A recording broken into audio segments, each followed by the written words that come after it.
Shalom ou bracha.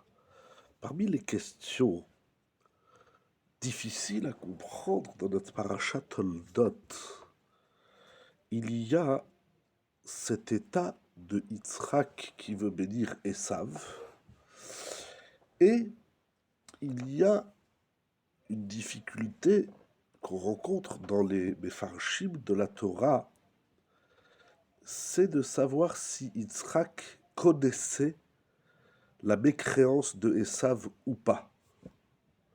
C'est une très grande discussion, c'est un très grand débat.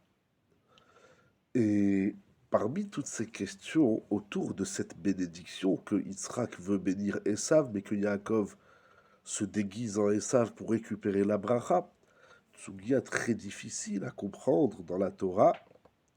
Qu'est-ce qu'on doit tirer comme leçon?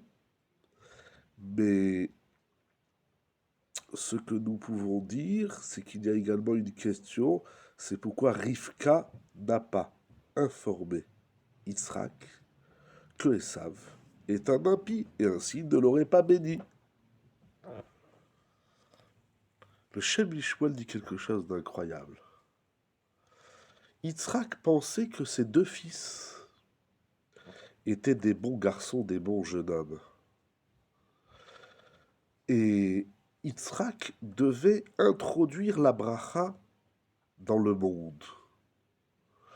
Si il avait été informé de l'impiété de Esav, il aurait été attristé.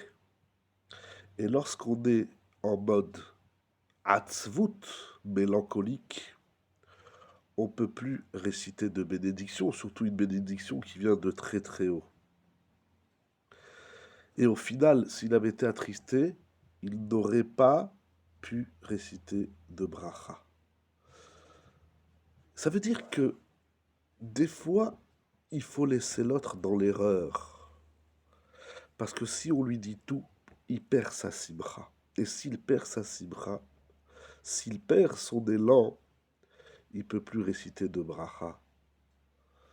Mais n'est-il pas plus sage de lui dire la vérité plutôt que de le laisser dans son erreur d'analyse? Ici, ce n'est pas une erreur de transgression de la Torah. Eh bien non, c'est mieux de laisser l'autre dans son erreur avec sa simra. Et ainsi, il va pouvoir amener la bracha plutôt que de l'informer d'une vérité qui va lui enlever sa simra et il va perdre toute la faculté de pouvoir réciter la bracha. C'est l'importance de la simra. C'est incroyable. Laisse-moi dans mon erreur tant que je suis heureux et que j'ai la bracha, que j'amène la bracha dans le monde, plutôt que de me dire une vérité qui va m'attrister, m'accabler et me faire perdre mon sourire et ma bracha. Ce qui est écrit ici, le Shem Mishmuel, il faut encore l'approfondir, mais c'est illuminant, éclairant, et ça donne de la simra et de la vigueur. Shabbat Shalom ou Mevorach.